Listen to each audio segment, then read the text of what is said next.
மணவாளன் இயேசு ராஜாவை நான் காணவே வாஞ்சிக்கிறேன். ஆமே, எத்தனை பேர் சொல்ல முடியும்? மணவாளன் இயேசு ராஜாவை நான் காணவே வாஞ்சிக்கிறேன்.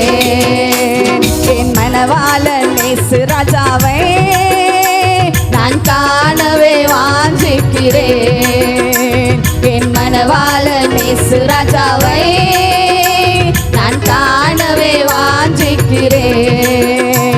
என் ஆசையெல்லாம் என் இயேசுதானே, அவர் பொன்முகம்தான் நான் பார்க்கணுமே.